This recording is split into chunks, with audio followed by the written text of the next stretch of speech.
এভাবে করে একটু রান্না করে খেয়ে দেখবেন, হালকা হালকা মিষ্টি, সাথে একটু স্যাফরন ফ্লেভার, একটু গোলাপ জল ফ্লেভার, অসাধারণ একটা রেসিপি। চলুন তাহলে দেখা যাক। সুপ্রিয় দর্শক, আসসালামু আলাইকুম, সবাইকে ওয়েলকাম। এখানে আমি 300 গ্রাম পাস্তা নিয়েছি, আর পাস্তা নিয়েছি আমি 2 রকমের। দেখেন, এক রকম দিয়ে দিয়েছি, 2 ধরনের ডিজাইনের পাস্তা নিয়েছি। প্রথম পাস্তাটা দিয়ে 1-1.5 মিনিট একটু সিদ্ধ করে নিয়েছি, কারণ ওইটা একটু বেশি শক্ত, আর পরেরটা 1-1.5 মিনিট পরে দিয়েছি। এখন এগুলোকে খুব ভালো করে সিদ্ধ করে নিব। এই পর্যায়ে চলে আসলে অ্যাড করে দিলাম লবণ। অবশ্যই পাস্তাটা সিদ্ধের সময় একটু লবণ অ্যাড করতে হবে, নাহলে কিন্তু এটা পরবর্তীতে রান্না করলে লবণটা ঠিক মতন হবে না। লবণটা দিয়ে সেমভাবে আরও কিছু সময় রান্না করে নিলাম। দেখেন, খুব ভালোভাবে সিদ্ধ হয়ে গেছে। আমি একটু টেস্ট করে দেখব যে ঠিক মতো সিদ্ধ হয়েছে কিনা।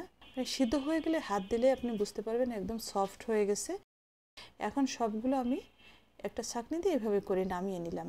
আর যেটা করেছি, এটা ছাঁকনি দিয়ে প্রতিবারেই কিন্তু আমি নলকার নিচে একটু ঠান্ডা পানি ছেড়ে দিয়ে এটাকে একটু গরম ভাবটা সরিয়ে নিয়েছি, যাতে ওভার কুক না হয়ে যায়। এভাবে করে সবগুলো নামিয়ে ওই প্যানে বসে দিলাম 1.5 লিটার লিকুইড দুধ। এখন দুধটাকে জাল করে নিব। আর দুধটা জাল করার সময় অনবরত একটু নাড়তে হবে, নিচে লেগে না যায়। লেগে গেলে কিন্তু পরবর্তীতে নাড়া দিলে পোড়া একটা আসবে, ফ্রেশ হবে না দুধটা আমি প্রায় 5 থেকে 7 মিনিট জাল করে নিয়েছি, বেশ খানিকটা ঘন হয়ে গেছে। এখন অ্যাড করে দিলাম সিদ্ধ করে রাখা পাস্তাটা দিয়ে খুব ভালো করে নাড়াচাড়া দিয়ে এখন এগুলোকে রান্না করে নিব 4 থেকে 5 মিনিট।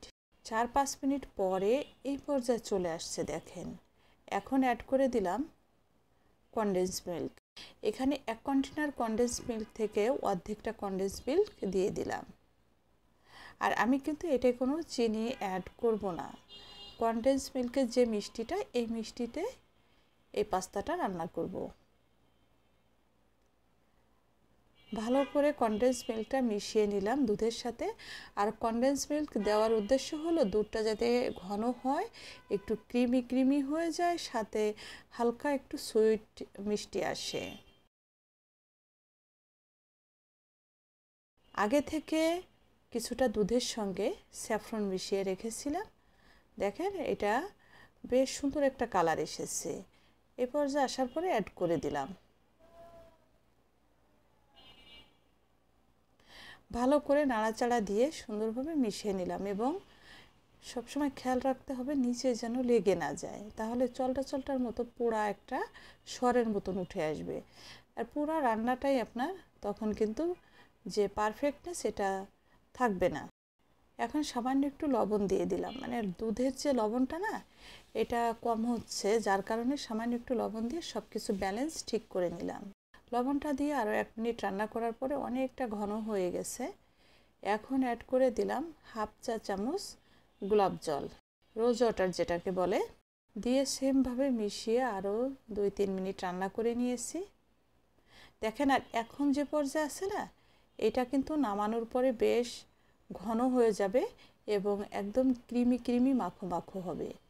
দেখেন, আমি একটু এই যে একটা সার্ভিং ডিশে সার্ভ করে নিয়েছি, একটু দেখিয়ে দিই। দেখেন, এই যে এরকম হয়ে গেছে, একটু মুখে দিলে মুখের সাথে মিলে যাচ্ছে, আর অসাধারণ একটা টেস্ট এসেছে।